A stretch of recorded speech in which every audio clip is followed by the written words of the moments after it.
Bonjour mes amis, aujourd'hui un nouvel épisode sur les vies antérieures. Donc avec l'accord de mes clients, je vais vous raconter leur histoire. Bien sûr je changerai les noms, puis quelques paramètres pour pas qu'ils se reconnaissent de trop en fait. D'accord?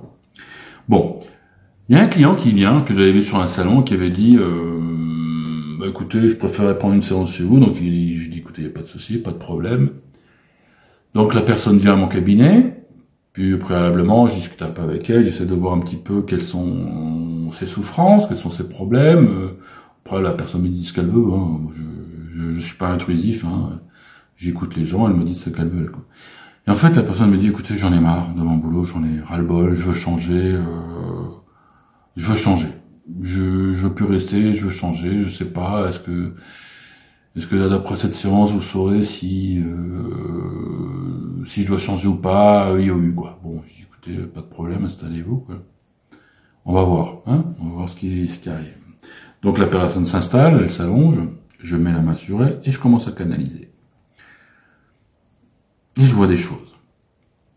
Et je comprends qu'en fait, elle subit des pressions hiérarchiques. Je la regarde comme ça, du coin de l'œil, et je lui dis, mais en fait, votre boulot, vous l'aimez? Il réfléchit, il me dit, oui. C'est pas le boulot que vous voulez changer, c'est votre hiérarchie qui vous prend la tête. Et là, il réfléchit, oui. Donc, c'était pas vraiment le même problème, quoi. Donc, je continue. Donc déjà, j'avais touché juste, ok? Donc déjà, ça me confortait sur le sens de ce que j'allais voir. Et je commence à voir des choses. Je comprends. Alors, quand je commence à voir, j'ai des codes, hein, c'est-à-dire que moi, je suis clairvoyant, on va dire, très peu clairaudient. J'entends quelques mots des fois, mais surtout, je vois des images ou des symboles. Quand je commence à voir, vous savez, comme,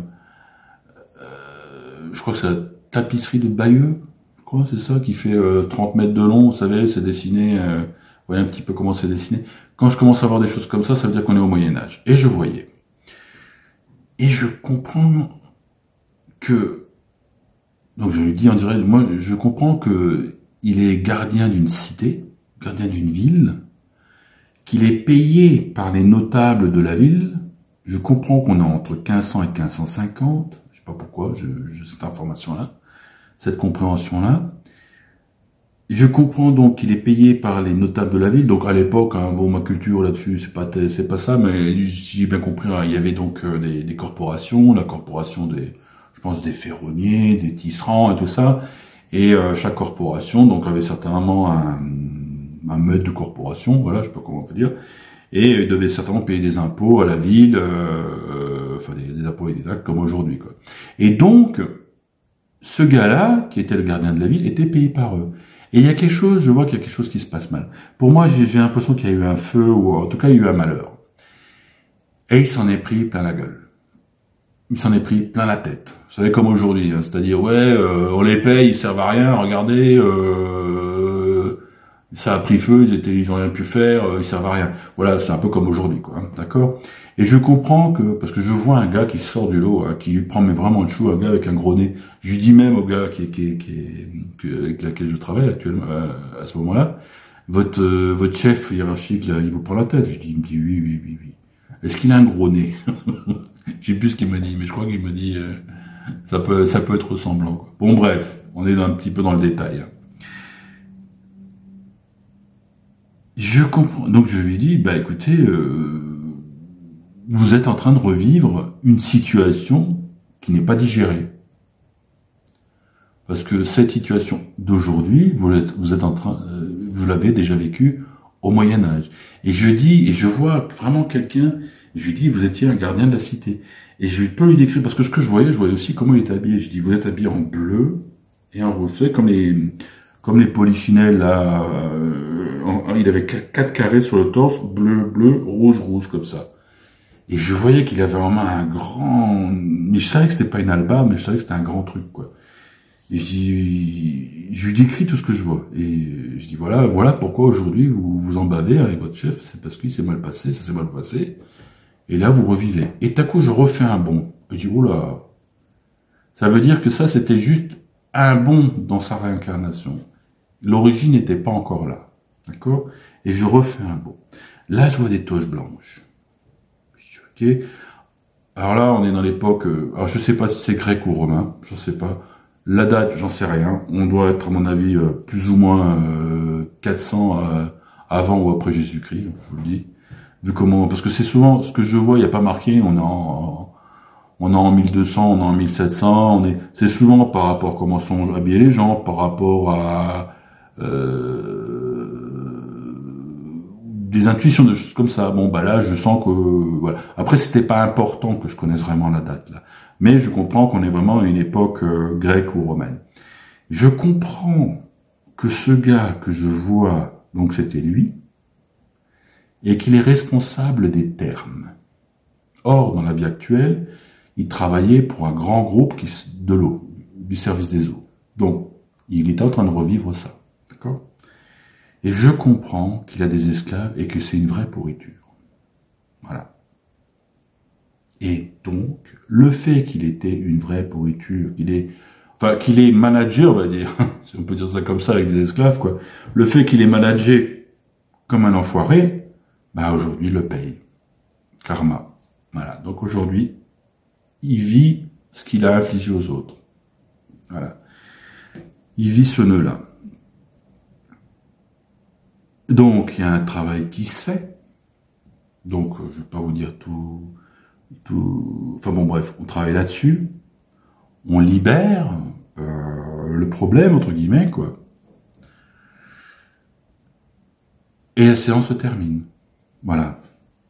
Donc, pour bien comprendre, hein, donc, il subissait des pressions à son boulot, donc c'était des pressions hiérarchiques. Lui, il voulait changer de boulot, mais en fait, son boulot, il aime bien. Il s'avère que j'ai fait 2 bonds dans ses vies antérieures. Une vie antérieure où il était gardien de la cité, et puis ça s'est mal passé, il en prenait plein la gueule avec ceux qui le payaient. Et à l'origine du mal, il était le responsable des termes, et il avait des esclaves sous lui, et c'était un enfoiré avec ses esclaves. Voilà. Donc aujourd'hui, il vivait ce qu'il a infligé à ses esclaves. Voilà. Donc il vivait un enfer. Hein. D'accord ? Bien. Donc, une fois qu'on a travaillé dessus, donc l'idée c'est pas bon bah voilà c'est bien beau, j'ai été maître responsable des termes et maintenant on fait quoi. Il y a quand même un travail qui se fait, hein, donc on travaille là-dessus. La personne s'en va et je la recroise un mois plus tard.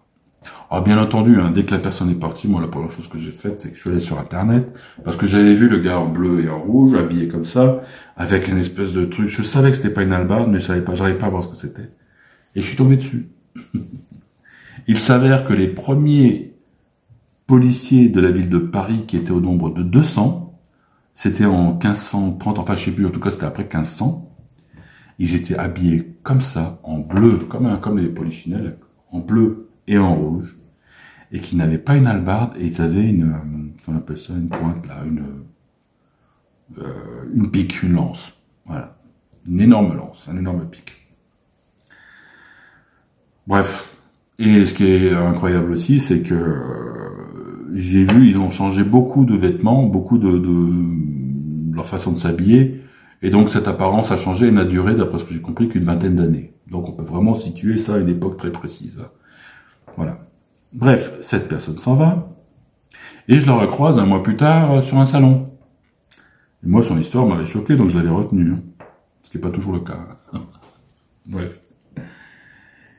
Et je dis alors, comment ça va? Est-ce qu'il y a eu des changements dans votre vie? Et puis il me fait, oh, non, rien, toujours pareil. Je dis, ah bon, je suis un peu étonné quand même, parce que le travail avait quand même été assez puissant, quoi. Et je commence à le questionner, à lui tirer les verres du nez, quoi.